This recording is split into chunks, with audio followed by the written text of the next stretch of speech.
సోనియా గాంధీ గారు, ప్రధానమంత్రి మన్మోహన్ సింగ్ గారు, డిఫెన్స్ మినిస్టర్ గారు, హోమ్ మినిస్టర్ గారు, ఇలాంటి నిష్ణాతులు దేశాన్ని నడిపించే అగ్రనాయకత్వం వారి ముందు తెలంగాణ వాదన, తెలంగాణ ఎందుకు, పరిష్కారం ఏంది, చరిత్ర ఏంది, దానిపైన ఓ 35 నిమిషాలు సుదీర్ఘంగా ఈ వాదన వినిపించే అవకాశం నాకు సోనియా గాంధీ గారు ఇచ్చారు అధ్యక్ష.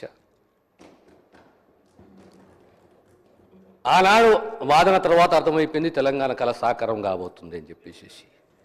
కానీ ఆనాడు ఆ పర్సనల్ ఇంటరాక్షన్లో పెద్దలందరితోటి, సోనియమ్మతోటి నాకు అర్థమైంది ఒకటే అధ్యక్ష, ఆ మహానేత, ఆ తల్లి మానవత్వానికి ప్రతిరూపం, ఒక కమిట్మెంటు, మాట ఇస్తే మాట నిలబెట్టుకునే ధైర్యము, నిబద్ధత ఆ తల్లికి ఉంది.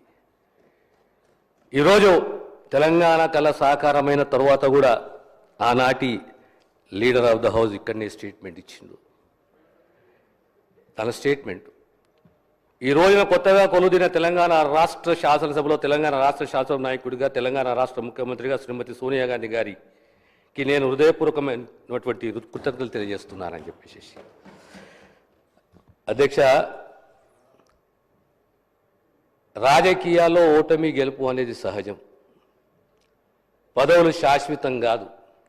కానీ సమాజానికి, రాష్ట్రానికి, ప్రజలకు మనం తిరిగి ఏం చెల్లిస్తున్నామో అనేది చాలా ముఖ్యం. 2014లో రాష్ట్రం ఏర్పడ్డ తర్వాత ఏ కళాకారులు, కవులు ఆ తెలంగాణ తల్లి మాకు స్ఫూర్తి ఇచ్చిందో విస్మరించడం అంటలేనంత అధ్యక్ష, నేను బాధ అనిపిస్తుంది.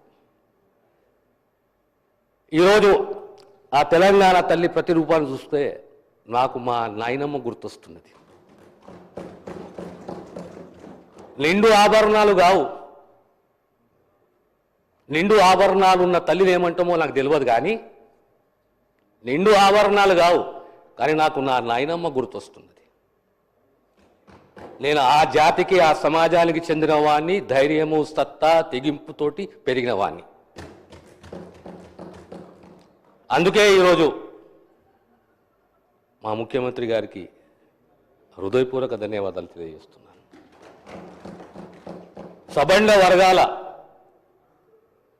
మట్టి బిడ్డల, గట్టి బిడ్డల మా తల్లి ఎలా ఉంటుందో మీరు స్మరించుకోవడానికి మా నానమ్మలు, మా అమ్మమ్మలు ఏ రకంగా ఉంటారో వారు గుర్తించిన విధంగా ఈరోజు తెలంగాణ తల్లిని మాకందరికీ అందించిన రాష్ట్ర ముఖ్యమంత్రి గారికి ధన్యవాదాలు తెలియజేస్తూ, ఇలాంటి ఎమోటివ్ ఇష్యూస్లలో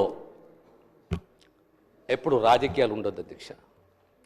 రాజకీయాలు, స్వార్థాలు, ఆశలు, అతి ఆశలు అన్నీ ఉంటాయి. కానీ at the end of the day we do not know the 4th generation or the 3rd generation. కనిపించని దారి గురించి ఆశపడడం అంటే మూర్ఖత్వం. చరిత్రలో మిగిలిపోవాలంటే త్యాగం ఉండాలి, ధైర్యం ఉండాలి, దార్శనికత్వం ఉండాలి. మొదటి సంవత్సరం వేడుకలు డిసెంబర్ 9, సోనియమ్మ ఆ రోజు మాటిచ్చి మాట నిలబెట్టుకున్నది. మా త్యాగాలని, మా మొండి ధైర్యాన్ని గుర్తించింది. కనుక వారికి ఎప్పుడు రుణపడి ఉంటాము. ఈరోజు ఈ విగ్రహావిష్కరణ ఒక పండగ వాతావరణంలో మనం అందరం కలిసికట్టుగా ఈ విగ్రహావిష్కరణ పండుగ చేసుకోవాలి. ఈరోజు ఈ అవకాశం ఇచ్చిన అధ్యక్షునికి ఇంకా చాలా విషయాలు మాట్లాడాలనుకుంటున్నాను అధ్యక్ష, కానీ ఈ అంశాన్ని ఇక్కడికే నేను ముగిస్తాను అధ్యక్ష. ధన్యవాదాలు.